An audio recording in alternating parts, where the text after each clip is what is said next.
December 7th, 1941. An aerial strike force gathers and executes a surprise attack on the U.S. Pacific Fleet at Pearl Harbor. Shock, anger, and humiliation filled the hearts and minds of Americans as news of the attack made front-page headlines. The official record stated that approximately 2,403 lives were lost. Another 1,178 were left wounded. Victors write the history of war. All there is to study are accounts after the fact, and best possible assumptions. When a victor arises, they will do whatever needs to be done to justify the victory and claim their place on the right side of a bad situation. We will not send our forces to fight in foreign lands outside of the Americas except in case of attack. In the early years of World War II, when one European country after another was declaring war on Germany, the United States stayed firmly in support of non-intervention.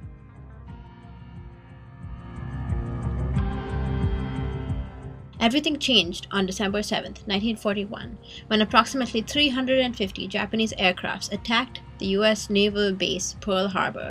Now that naval base has been enshrined in reverence to the departed, and tours of the area are given 3 times a day so that people never forget how America joined the war and subsequently avenged their loss to become the hero that ended the conflict. People come from all over the country to feel a sense of nationalism and revel in belonging to the right side of the conflict. This seems necessary to morally combat the consequences of American entry into the war.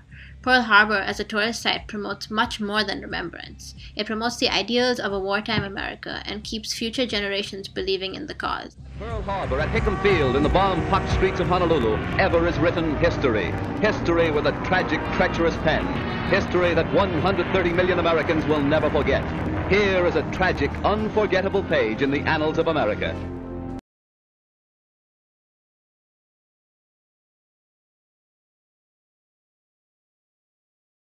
By 1941, the United States had issued a full trade embargo on Japan, including the freezing of all Japanese assets in America. Japan was an island nation that had come to be heavily dependent on the United States and other European countries for natural resources such as oil and rubber. The country was starving from lack of oil energy, and so they decided to retaliate by taking out a bulk of the U.S. naval fleet, whose presence in the Pacific was upholding the embargo. This fleet was mostly stationed at Pearl Harbor.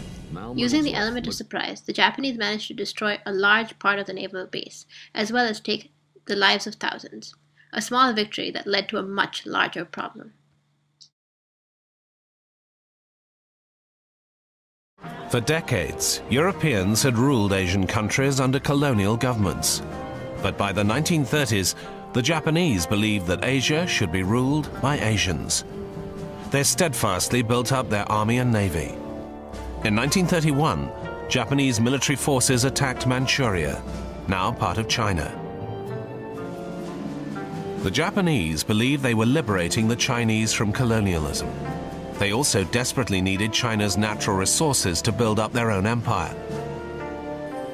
As a result, the Japanese army continued their assault. In 1937, they slaughtered hundreds of thousands of Chinese men, women, and children in what became known as the Rape of Nanking.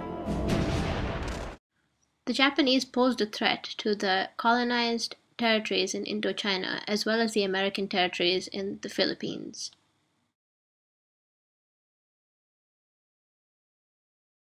In the late 19th century, Japan was still in a state of isolation. It had minimal trade ties with a few East Asian countries and the Dutch, but did not allow other Western trade for fear that ships would bring Christian missionaries to their shores. America had attempted and failed to establish a connection with Japan multiple times, but in 1853, a naval captain by the name of Commodore Matthew Perry sailed his black-hulled frigates to the Japanese capital of Edo. When the Japanese demanded that they leave, Commodore Perry threatened them with armed force if they did not allow him to dock. And so, it seems, the American-Japanese trade relations started with blackmail.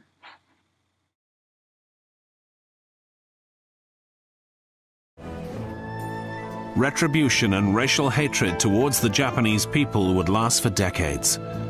Immediately after the assault, Japanese American citizens were interrogated and sent to internment camps for the duration of the war.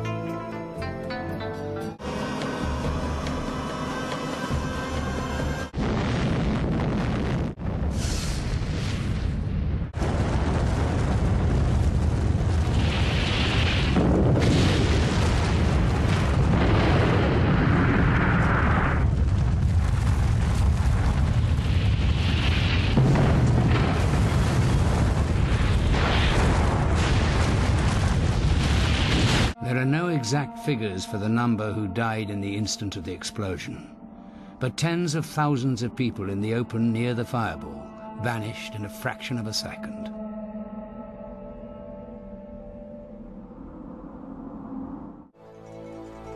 Does Pearl Harbor compare to Hiroshima and Nagasaki?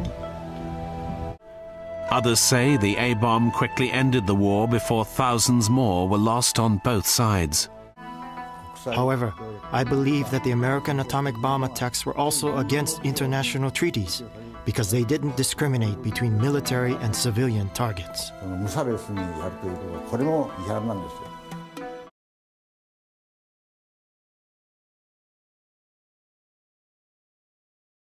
really important to come here and experience it all. There's just so much to see and do here at Pearl Harbor. A lot of people think of the Arizona Memorial and Pearl Harbor as Pearl Harbor was bombed, and that's all they know. So any information we can give them on the drive out from Waikiki, they come out here and they feel prepared. You could feel the history in there and how the guys felt as they were going into battle, or with the depth charges and everything coming down on them. I went down below, and I was down there when this bomb came down back after I was.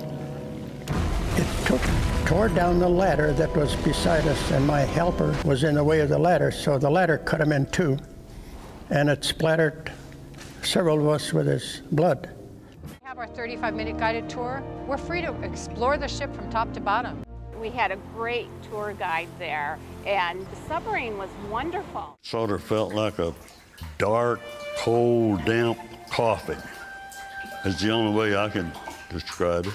And it seemed like it was sealed and you were just ready to suffocate. It was beautiful. I mean, the way that the weather is right now and the sun shining through the white memorial is just breathtaking. By 8 a.m. on the morning of December the 7th, 1941, Pearl Harbor, home to the U.S. Pacific Fleet, was ablaze. Black smoke and burning oil filled the morning sky. He's actually born on December 7th, 1986, and he's a history major in college, so this is a big deal for him to be here. This is definitely something on the checklist when we came. So. Japan has successfully been painted as the other, while the tourist site focuses on life aboard the ship and the proud tradition of serving your country with absolutely no mention of context. You come to contemplate in silence the events of December 7th and World War II. Their own messages and feelings they take away from them. When they gaze up on that wall and see those names of 1,177 sailors and Marines etched in Vermont marble, some wonder... These names have become a part of the grand nationalistic ideologies of the American people. These names justify atrocities borderlining on war crimes. They cleanse the guilt and stand for perseverant victory over strongly evil odds. The meaning of their lives has been taken from them and repackaged for a touring audience. There are conspiracy theories abound regarding the timing and planning of the attack. That is a discussion for another time. At sites like this, where the narrative is being spun, the tourist industry does little to promote understanding, but more to keep a population sedated with the sweet-sounding justifications of war.